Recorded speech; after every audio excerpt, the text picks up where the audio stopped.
Right, this video is to show you how to manage a renegotiation through the Nexus system. For that purpose I went into a demonstration account and I'm going to use IBM.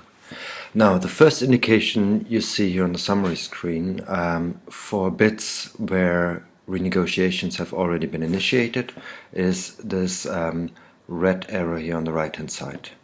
You can easily go onto the hotel list by just clicking onto the hotel name, and here we see now 3 properties, one of which has already been engaged in renegotiation. There's 2 ways to manage renegotiations, and it's all dependent on the capabilities of the providing system, i.e. Lanyon, Sabre RFP, rate finding, whether they allow you to upload your renegotiations. All the 3 I've just mentioned have those capabilities, and for that purpose you should be able to fully reflect the renegotiation through the Nexus system. Now I've mentioned that this property has already in renegotiation process, so let's see in another RFP how to start it actually. I'm just going to go into buyer, and from there I see now a couple properties, again some which have certain statuses attached, but let's start by just starting in renegotiation. So in the reneg column you've got this R button, and that's the gateway into starting an individual renegotiation for one property. I hit the R, and from there I'm getting into a screen which allows me to initiate a new round of renegotiation. As with all bits, they're time bound, and for that purpose we have to allocate a certain date. I'm gonna hit the 20th of October to be the deadline for the hotel. Please address all items highlighted in the following tabs, and from there I can save it. So now I've pretty much started, initialized first round. At this point I can obviously revoke my action and choose to cancel renegotiation request, or I can send it out to the hotels. Now at this point it wouldn't make much sense because we haven't really itemized what needs to be renegotiated, so let's do that in the next step. I go into the rate grid, and from here I get presented with the initial values, stated here as originals, a column for requested values, and a column for new values. Now it always works in the triangle here, so if the renegotiation is all about rates, I can pretty much enter the request new values into the rate grid here and save it. Please notice that at this point the hotel will be able to enter new values between the original and the request value. So they could operate between 90 and 100 for the standard, and 100 and 120 for the junior suite. There's a simpler way to do this. If for instance it's a percentage the client is looking for, by just putting the value up here, apply discount factor to all current rates, and that pretty much takes care of all the request values for all items. As you can see now, I've lowered it by 2%. Again, I can save it, and as soon as I complete the renegotiation request and send it to the hotels, they will be able to enter the new values. You can take it a step further if you want to mandate certain rates from your hotels by already entering the new values. Again, there is a simple cut by just copy the original value to new or copy the requested value to new. I'm going to choose that. So right now I've pretty much already provided the new values on behalf of the hotel.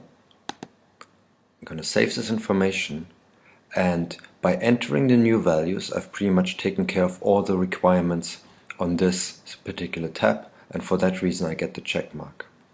The other way to receive this check mark is obviously when the hotel goes in and enters a new value. So to proceed into another area, I'm going to look at the terms and inclusions, and there the same principle applies. You get the original values, you can state a request and open it up for the hotels or enter it on behalf of the hotels for the new values. So for instance, if the client is not looking for a buffet but an American breakfast, I could change that here. I'm going to save the data, and that pretty much leaves it now for the hotel to enter this information. Please make note that within the Nexus system you can only initiate renegotiations based on the rates, the terms and inclusions, and any user-defined questions.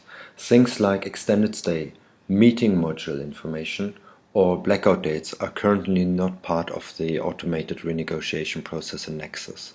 So if you receive requests from clients on those items, it's highly advisable to proceed by sending the renegotiation request directly to the hotels, and I'll show you in a moment how you can flag the fact that there is a renegotiation happening in the system. So right now, going back into this particular part, I can now say complete renegotiation request and send notice to hotels. This will open up the opportunity to the hotel to respond within the given deadline. If you don't take the step here of complete renegotiation, what will happen is that if I revisit the hotel list, you will see that you're going to get the highlighted here in red, which means there's still some action pending. So actually no, now I've sent it off, and this opens it up for the hotel to respond. Now, revisiting it, I'm just going to take a couple actions here. First of all, I'm going to save the rates, going to get my check mark. I'm going to also take care of it in terms of the breakfast inclusions. Okay, confirm the full American breakfast. And last but not least, sign this renegotiation on behalf of the hotel.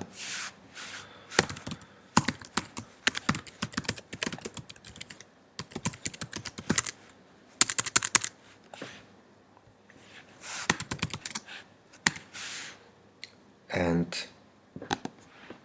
sign and submit. So right now I've taken care of everything, and you see already here by the change of the management options, since it's completed, I could now start a new round. If I look at it again from the hotel list, since all the necessary items have been completed, this renegotiation now shows in yellow, in green, which means I'm ready to output a new file based on those items.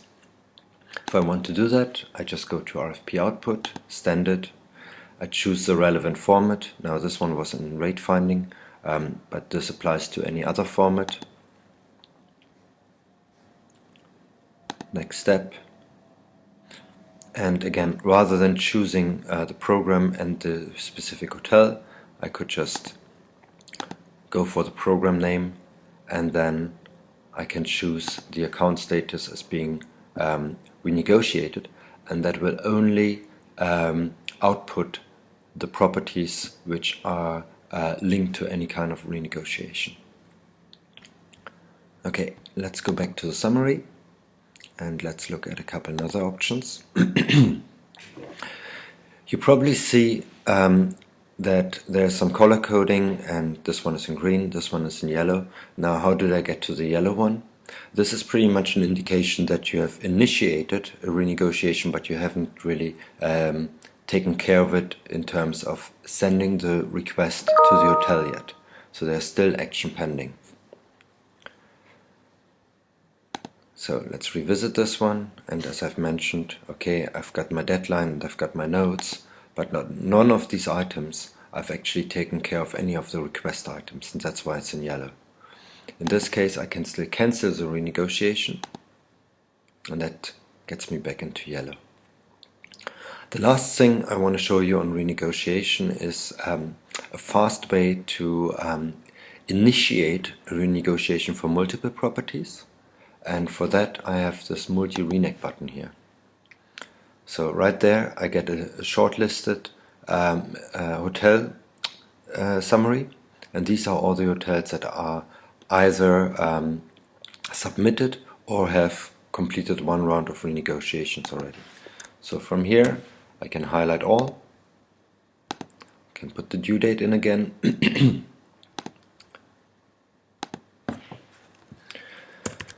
lower rates by 2%, and initiate.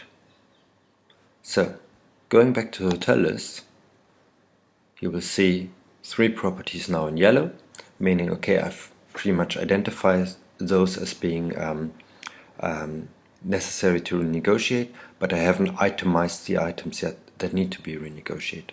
So I'm going to go back into the first hotel. I've got my notes, I've got my deadlines, but as I've mentioned, none of the criteria have been applied. So right here I could now put my 2% value to all items, save this information, and at this point I could now complete this renegotiation request and send the notice to the hotel, and this one turns red, identifying that actions are now required from the hotel. Another way to do it is if I go into another property, bypass rate validation. So I'm going to put this check mark in, save the notes. Now what this bypass means is that for any of the items now where I identify a request, the hotel is not bound by the original or the request value anymore. So they could actually quote something higher, something like 120 here, and the reason we allow that is particularly if you work on terms and inclusions, and you might include breakfast or Wi-Fi as part of the renegotiation. Logically, the rates might go higher, might go up, and for that purpose we've got the bypass. Okay, that was renegotiations in a nutshell. Again, you will find training manuals highlighting all the features, and from there, where is it? In corporate RFP, and from there you can pick up on the information again I've just described. Thanks for watching.